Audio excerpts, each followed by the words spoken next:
Nizamabad municipal కార్పొరేషన్లోని పలు కాలనీల్లో మౌలిక వసతులు, తాగునీటి సమస్య, రోడ్ల సమస్య తీవ్రంగా ఉందని స్థానికులు చెబుతున్నారు. ఎన్నికలు వచ్చినప్పుడు మాత్రమే నాయకులు వస్తున్నారు. ఎన్నికలు అయిపోగానే కనిపించడం లేదని ఆవేదన వ్యక్తం చేశారు. Pensions, ration cards, double bedroom ఇల్లు ఇలా ఇప్పటివరకు ఏవీ కూడా ఇవ్వలేదని స్థానికులు ఆగ్రహం వ్యక్తం చేస్తున్నారు. ప్రజల సమస్యను పరిష్కరించే నాయకులకే ఓటు వేయాలని కోరుతున్నారు. కార్పొరేషన్లోని సమస్యలపై మరింత సమాచారాన్ని మా ప్రతినిధి నవీన్ అందిస్తారు.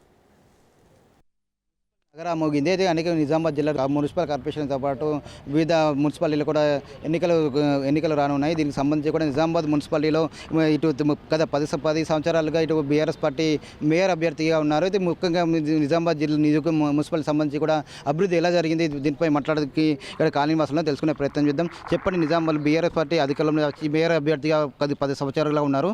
అభివృద్ధి ఎలా ఉంది, సమస్యలు ఎలా ఉన్నాయి ముఖ్యంగా వాటిలో?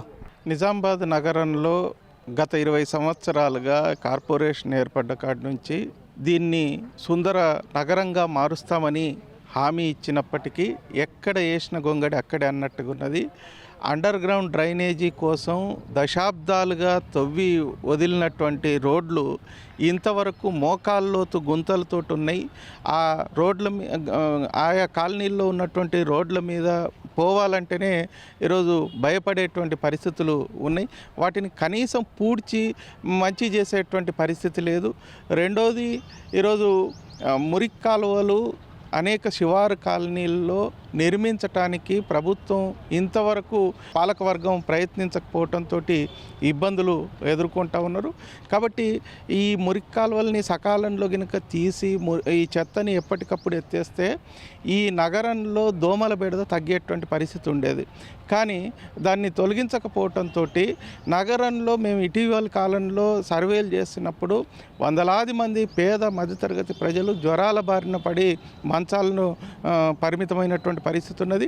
ఈ మౌలిక సదుపాయాల కల్పనలో కనీసం ఫాగింగ్ కూడా నెలకొకసారో 2 నెలలకొకసారో దోమలు పెరిగినప్పుడైనా చేసేటువంటి పరిస్థితి లేదు.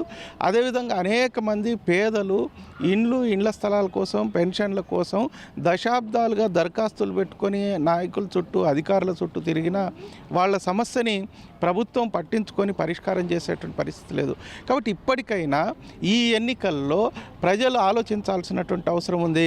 తమ సమస్యల కోసం ఎవరైతే నిజాయితీగా, నీతిగా పనిచేయగలుగుతారో, ప్రజల కోసం నిలబడగలుగుతారో అట్లాంటి వాళ్ళని గెలిపించుకుంటేనన్నా కొన్ని సమస్యలు పరిష్కారం కావడానికి అవకాశం ఉంటుంది. అందువలన ఈ రాబోయే పాలకవర్గమైన ఈ నిజామాబాదు నగరంలోని వివిధ కాలనీల్లో రోడ్లు, డ్రైనేజీలు, మురికి కాలువలు, తాగునీటి సమస్య మీద దృష్టిని కేంద్రీకరించాలా, అర్హులైనటువంటి పేదలకి ఇండ్ల స్థలాలని ఇవ్వాలనేటువంటిది మేము కోరుతా ఉన్నాం. మీరు చెప్పండి, నిజామాబాద్ కార్పొరేషన్ అయిన తర్వాత మీ సమస్యలు ఇక్కడ ఉన్నట్టు మూల సమస్యలు కదా, ఏమైనా సమస్యలు నెరవేరాయి? ఎలా ఉంది పరిస్థితి?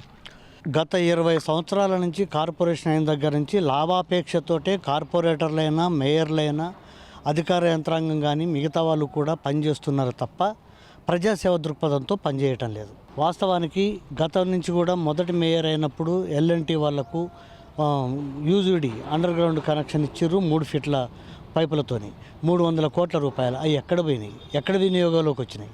అంటే డ్రైనేజీ వ్యవస్థ దుర్మార్గంగా ఉంది. చాలామంది కాళ్ళు కూడా ఇరగడం జరిగింది బొందలలో పడి.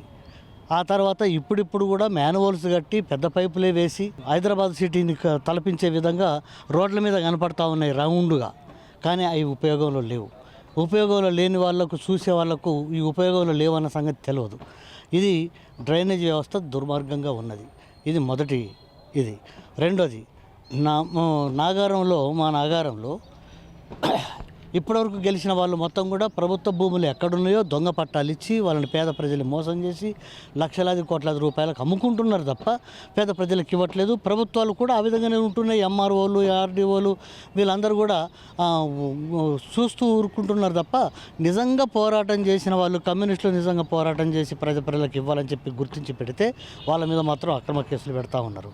సమస్యలు ఎక్కడ వేసిన గొంగడి అక్కడే ఉందని చెప్పి 100 కోట్లు కేటాయించామని చెప్పి వైపు అధికారులు చెప్తున్నప్పుడు ఎక్కడ అభివృద్ధి అభివృద్ధి జరగలేదని చెప్పి ప్రధానంగా చెప్తున్నారు. కేవలం ఎన్నికల సమయంలో ఓట్ల కోసం వచ్చిన నాయకులు మాత్రం అభివృద్ధి మాత్రం ఇటు గాలిలో వదిలేస్తున్నారని చెప్పి ఖచ్చితంగా తాము అభివృద్ధికి ఎవరైతే అభివృద్ధి చేస్తారో వాళ్ళకి ఖచ్చితంగా ఓటేస్తామని చెప్పి తమకు అభివృద్ధి కావాలని చెప్పి ముఖ్యంగా ఇటు కాలనీలో అనేక సమస్యలను డ్రైనేజీ సమస్యతో పాటు దోమల సమస్య ఉన్నదని చెప్పి ఇప్పటికి కూడా మరుగుదొడ్లకు బయటకు వెళ్ళిన పరిస్థితి ఉందని చెప్పి కూడా వీళ్ళు చెప్తున్న పరిస్థితి మాత్రం ఉందని చెప్పవచ్చు. కెమెరా శ్రీధర్తో నవీన్, రాజ్ న్యూస్, నిజామాబాద్.